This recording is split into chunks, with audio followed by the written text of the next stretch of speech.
Good evening, everyone. This is Vicky Bayford, and this is Tuesday Talks with Vicky Bayford, except it's on a Wednesday. I got a little bit busy yesterday and wasn't available to do this, so I just decided I would do it tonight instead. So, tonight I just wanted to talk a little bit about the municipal elections, how they went. I'm going to basically focus on Calgary today because that's where I live, and yeah, there was actually some pretty disturbing comments that came from our first female mayor in Calgary here. So we have Jody Gondek was voted in for mayor, and one of the first things she declared publicly that is that she's going to call a climate emergency in Calgary. So, what does that mean for Calgary? Um, most of the head offices for our oil and gas industry are here. And it was kind of funny because during her whole campaign, I don't really remember her really focusing on her first declaration being a climate emergency in Calgary. So, yeah, it's pretty disturbing. I really like to understand her plan and how she's going to switch us over to green energy, or where's the infrastructure, how is she going to phase out the rest of our oil and gas industry. It's actually quite disturbing, and we do have some of the best practices in the world are, I think I'm preaching to the choir, and we all know that Canada, even as a whole, is only 1% of the total greenhouse gas emissions on the planet.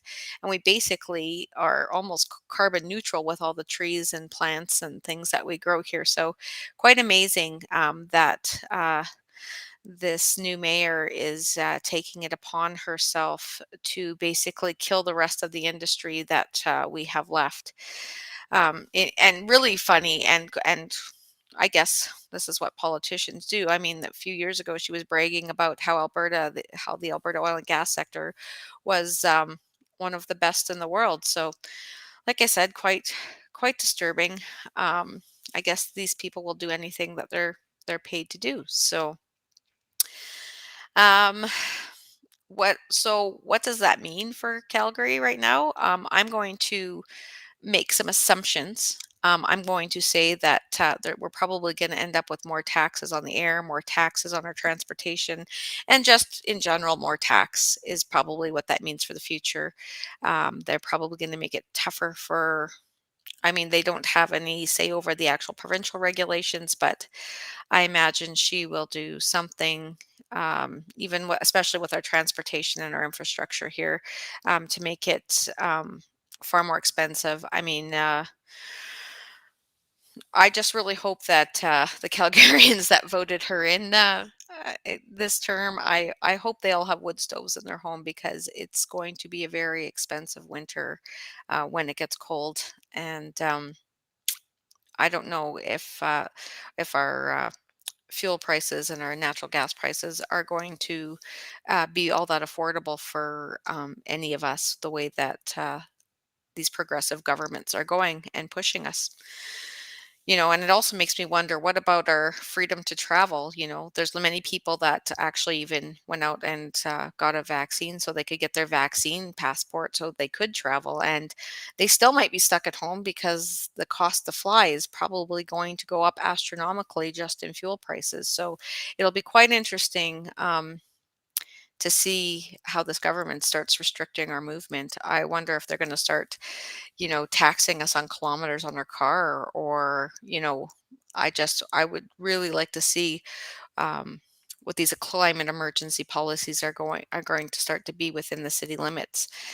I mean, maybe obviously nothing's going to happen too quickly, but pretty scary concept. And I just hope that everyone's aware of what's going on actually in Calgary, because I imagine it's going to be pretty similar in Edmonton as well, as I believe they voted in a liberal mayor there as well. So it'll be quite interesting for the next 4 years to see what happens. And I feel like maybe we need to start pushing back.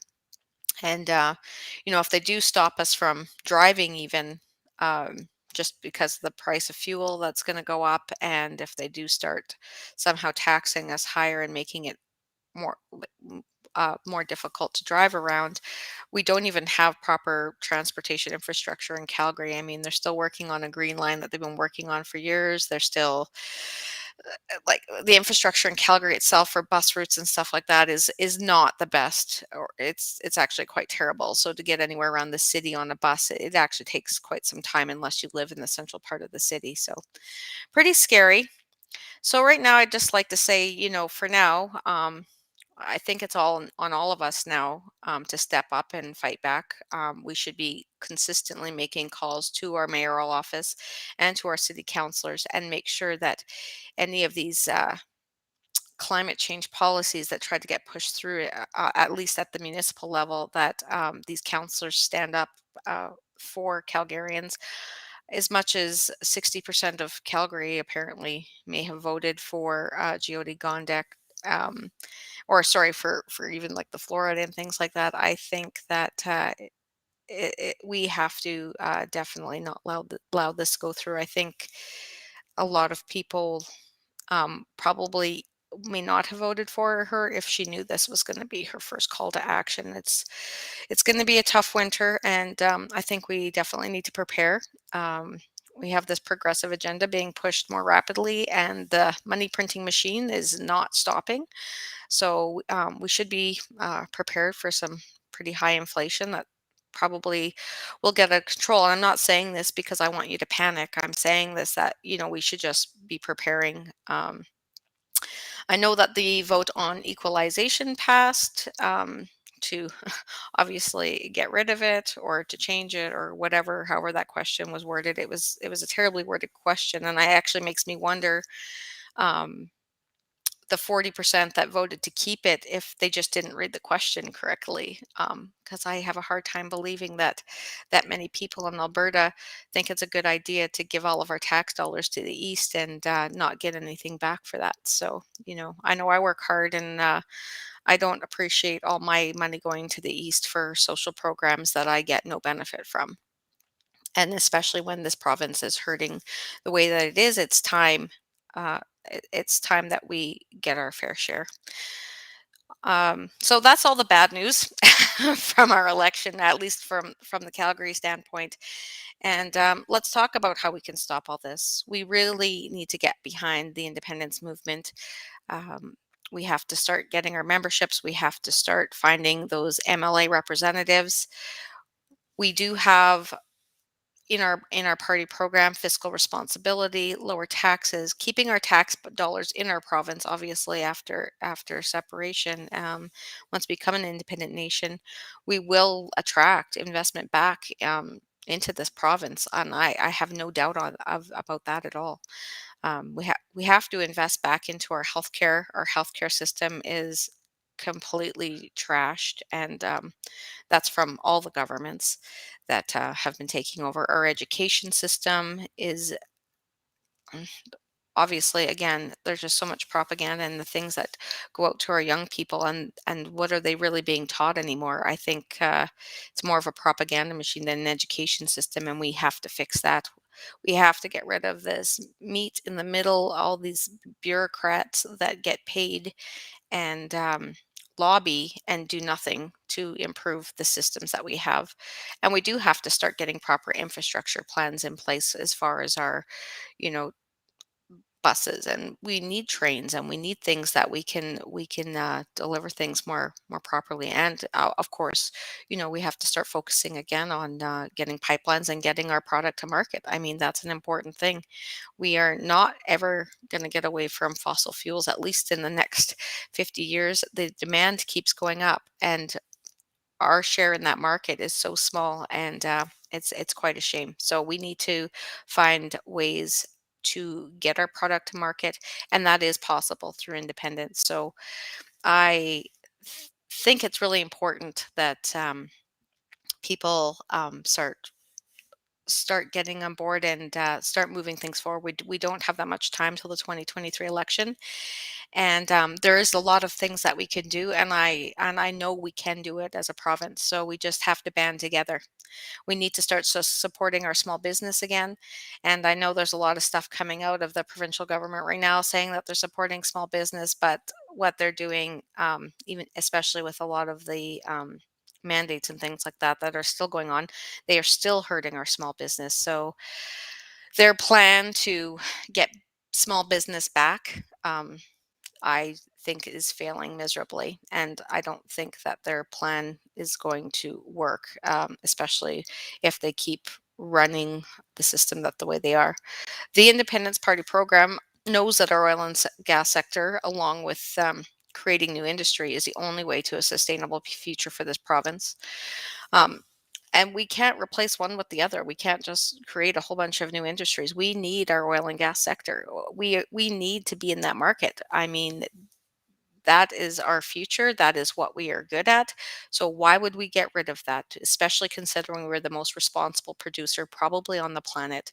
There's no reason that we would be giving up our oil and gas industry. So again, independence is the future for Alberta. If we don't want to fall into a complete socialist world. So I still don't think a lot of young people actually understand that. I mean, obviously, they're being told, through their schools, through media, through propaganda, that our oil and gas industry is bad. And I think that's a big thing that we need to do is educate our young people and let them know why oil and gas is not an evil, dirty thing, and how we can make things better and how it will make their future better and their children's future better. So this province could be the most economically strong place to live in the world as an independent nation. We have in our party program the first $30,000 you earn tax free and a flat rate of 25% tax for any money earned after that. Can you imagine too? We would still keep one of the lowest business tax rates probably in North America at 8%. We would get rid of the carbon tax. We would get rid of the education portion of the property tax, and the fuel tax would be gone. There would be some consumption taxes, and we think that that's reasonable. But we would basically be doing consumption taxes on things like addictive recreational substances like cigarettes and alcohol and weed and things like that, because those are things that may cause health problems in the future. And we feel like if we reinvest that money, and as long as that money gets redirected right back into our healthcare system, that it's just a good prospect for all of us. And we also believe that we need to stop giving handouts and start giving our giving a hand up. And I think a lot of our social system programs that are in our party program will really do well in succeeding with that and helping people earn a good living and feel good about themselves. And then those Albertans that unfortunately have unfortunate circumstances, no Albertan will be left behind, and we will definitely be able to help those that are not able to help themselves. And I think that's really important. We need to take care of our seniors. We need to take care of our vets, and like I said, I think it's just something that we've done such a poor job of um, of doing. So anyway, I will leave that for now. I'm just going to see if there's any questions. But it's time to turn away from these bad socialist policies. It's time to work towards independence. We have about a year and a half left, and I encourage you all to get involved, buy your membership. If you are interested in helping out in more than that, start a CA in your area. Become an MLA candidate if you think you have what it takes to in some great ideas. Like I said, get involved, join our committees. I really look forward to hearing from any of you. So I'm just going to make sure I don't have any questions here. Oh, I do. So, I just got some comments here. So yes, Brad, yes, her plan is to bend over to whatever Trudeau needs her to do. Um, So Henry says, why and what does this mean? Alberta, effective October 20th, 2020, the Chief Medical Officer of Health announced that effective immediately, there will be a pause on all asymptomatic testing conducted by AHS and community pharmacists until further notice. So that was actually last year.